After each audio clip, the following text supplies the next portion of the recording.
Beady, beady. How are you doing? How's everyone?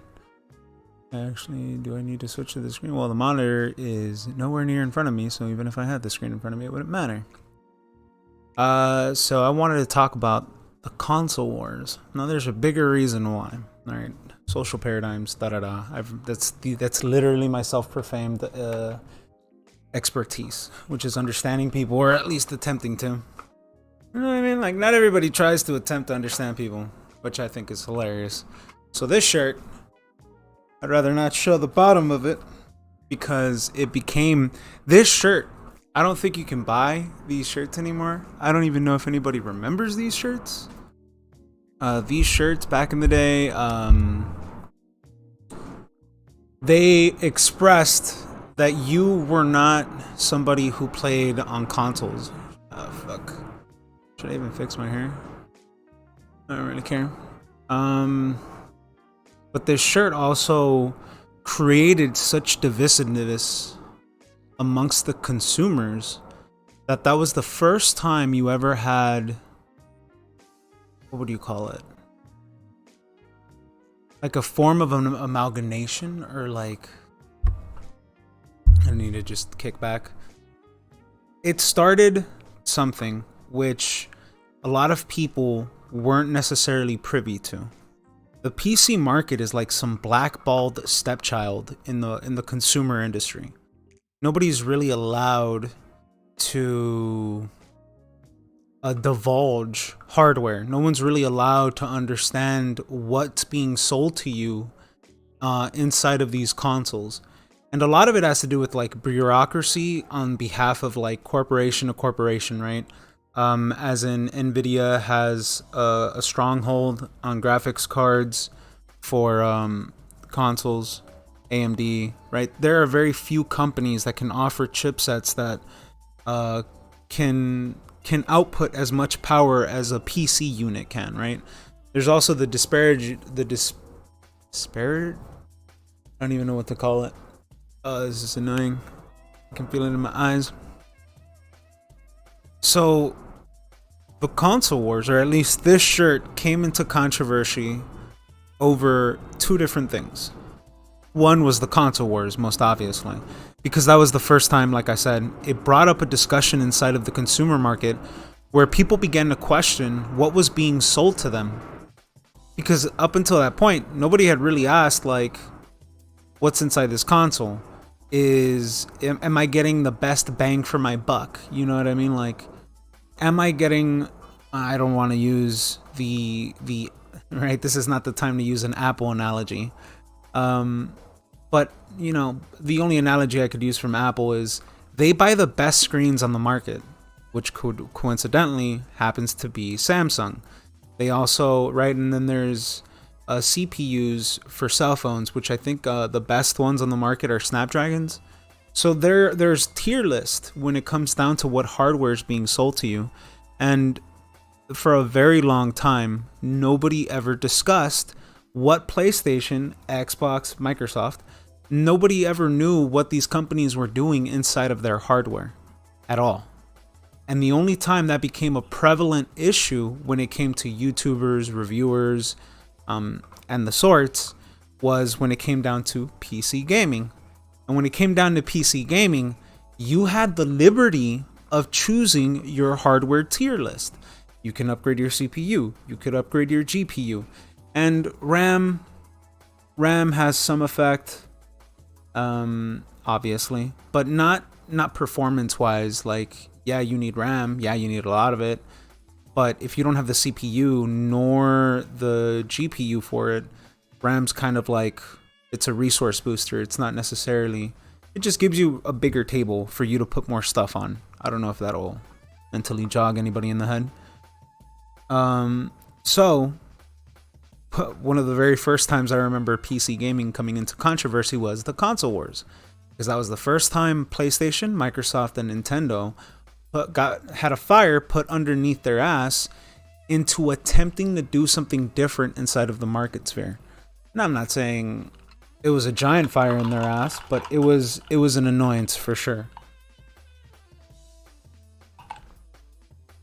And this was very evident because you saw, I can't remember what E3 it was, but you did see an attempt of a response from Xbox and from PlayStation to promise 60 frames a second. I think it's this current generation of models that we have on the market. And while that's kind of like a little asterisk at the end, right, where you have to read the fine print, they did attempt it. But it was the first time where that discussion was put on the table into understanding that there is a sort of stagnation with innovation. And some people like to say, well, we can't do this, we can't do that. But I don't know. I'm of the conspiracy woo-woo type. I'm of the type that I believe that in order for government to avoid FOIA requests, which are Freedom of Information Acts, I largely think that's why they started partnering up with the private sector, was to largely obfuscate any of these requests in order for disclosure to be had about anything that could happen with government money. So they decided to make it private corporations, so they are exempt from this FOIA request because they're just carrying out. It's weird, right? I don't know. But it gets into like other aspects of woo-woo. So that was the first thing that happened with the console wars, which was understanding that the PC market was developing not at a faster rate. It just gave you the choice of sinking more money into hardware. And that was the first time Sony and Microsoft began to understand that there were whales of other types. But around this time was also the rise of mobile gaming and pay pigging. It just added, we had the DLC, we had cosmetics, we had a variety of things plague the industry from this point on. But I just found this shirt in the closet and I wanted to talk about the console wars because that was such an interesting time. And I think one of the things that came out of that whole discussion from that time period was Nintendo actually probably explored this idea of, what happens if we actually do attempt to put in PC hardware into our systems? I.e., that's how we got the Nintendo Switch. That's my opinion. I don't know if anybody else wants to share this opinion, but I largely think that the Nintendo Switch came about of them exploring PC hardware options in the innovating process. Because I think Microsoft and PlayStation up to this point were using AMD chipsets. I'm not sure. Don't quote me on that. But for sure they were using heavily modified kernels. They were using right. You can only develop on like developer PlayStations and developer Xboxes. Yeah, it gets into bigger aspects of the woo. But great times to see an industry get shaken up by a stepchild that's been ignored in the industry. Because I don't know, I think it's very interesting to see that the PC market space in America is very underdeveloped, like unbelievably so underdeveloped. Meanwhile, places like Mexico, places like Asia, like all of Asia, all of Europe, these places have a better understanding of the PC market. And if you want to refute that, I would ask you to just look up DreamHack. DreamHack is a year-round tournament that not only stretches from Asia, but it stretches all the way to Europe. They've been this whole video game tournament culture, I think, largely started in Europe. I can't be quoted to saying that. I don't want to, because I know that it's been going on since the 90s, since Street Fighter 3 and so on, with people bringing arcades, and you know what I mean. You get what I'm trying to say. But the bigger point is, here in America, the understanding of hardware when it comes to PCs is very underdeveloped. And that's something to be said about the population. That's something to be said about our education, the priorities of the culture, and really how far back kind of a whole industry that works off the back of America This entire industry is developed off the back of America, but the rest of the world knows it better than Americans. Fucking hilarious. So where this shirt came into second controversy is what's written at the bottom of this shirt, which is there was a very well-known sense that if you had a PC as early as 2012, you were in the know. You were a part of a very different experience when you played video games. Because, you know, if you played Fallout New Vegas, or if you played any of the Fallout series, or if you played any games that have mods, any games that give you the ability to, the SDK editor, I think that's the Half-Life or Source engine, where, you know, you can make your own things, you can make your own game modes, etc., etc. And, you know, there was this, I don't know, I've been PC gaming since I was a kid. So I knew about, like, custom maps of Call of Duty. I knew about, like, was it San Andreas? Right, like, you could mod it. Like, I knew that there were a variety of games that you could mod. So when I got into PC gaming, like, fully in 2012, you know, there was this sense that you were above others. That's kind of what the bottom portion of this shirt says, is that you are a different race, a different breed. But it was because, right, like, you could say that because you understood something that 90% of America didn't understand. I don't know the demographics, I'm just guessing from 2012 when I was this age. I had very little friends, very little. Like, I barely knew anybody that PC gamed. If anything, I was the guy who got other people into PC gaming. I've been playing MapleStory since 2007. 2007? Yeah, because Mexico, it was like one of those cyber cafes. That's what the cyber cafe, which is just a, you know, a computer lounge. I can't remember what the Korean ones are called. Like, there's a bunch of them here in Koreatown in LA. But just to think that just because you knew about a different market where you could potentially use something that you would have never known, a computer, to play video games. But I think the largest reason is because it gave you a longer shelf life on hardware.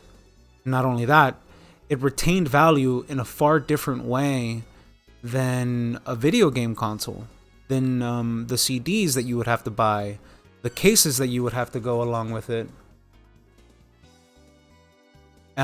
So there was this nigga, I just had somebody show up randomly. It added a level of disparity of how much investment you needed to put into any form of video gaming. And a lot of that came down to Steam. Steam was the sole innovator of you being able to buy video games and retain them in a digital format, but maintain them throughout hard drives, throughout PCs, throughout generations. And that was something that was unavailable to consoles. Even to this day, you have PS2, PS1, and like a lot of the older systems have a problem plaguing them that if you try to port them over, it's necessarily not all there, because, you know, some of this hardware was developed on systems, CPUs that was so underdeveloped that, you know, some of them relied on very specific algorithms that if they tried mimicking them today, like one of the arcade systems have the largest problem where their music desyncs, where the game will start, but the music will desync, and the music is it's a hardware implant into the motherboard. So if you don't have those chipsets, or you could like mimic accurately the sequences of these chipsets, a lot of arcade games are still unplayable to this day. I don't know what should be said about the Super Nintendo systems and so on, but there is a big disparity. And that's where this shirt came into question, because it highlighted that there was a certain class of people that knew of an entire industry that was it was a completely blind side of America. And I just found that so baffling and so insane. And you know, the more time progressed, one of my nephews, who was much older, he was watching a YouTuber's play, and he was looking at these people fool around in Gary's mod, which is built on the Source engine. And I'm just like, yo, little dude, like, why are you watching this? Like, are you trying to play the game? And he's all like, oh no, I know I can't play the game because only PC gamers have that. And to see that now is now in the lexicon of everybody because of Twitch, because of the popularization of who the fuck knows how Twitch got popular. But there were levels to this, and at least for me in 2014, with the rise of Dota 2, League of Legends, and like a lot of these esport tournaments, that's kind of when the North American scene started popping off. Well, only because they started seeing more money in it, in my opinion. So yeah, this shirt got me all nostalgic, because you'll never find, you could probably find these shirts on sale, but I got this shit at a time where it kind of meant something, because nobody else played on PCs. Now it's more than average, but the console wars were a very interesting time to see a very different opinion between consumer grade models and consumer grade PC parts, and the different experience that you could get out of these two different markets. And you know, everyone that I've ever like known who's been a PC gamer for a long time, they've always been able to buy newer parts, sell the old stuff, and still retain value across this medium. Enough value that they always have enough money to go to the next part, and to the next part, and to the next part. Well, you know, consoles don't necessarily hold that same value. Their game disc, even worse. So interesting how Steam kind of allowed for this platform to flourish in such a very different way. Yeah, I'm gonna end it now because someone else showed up too.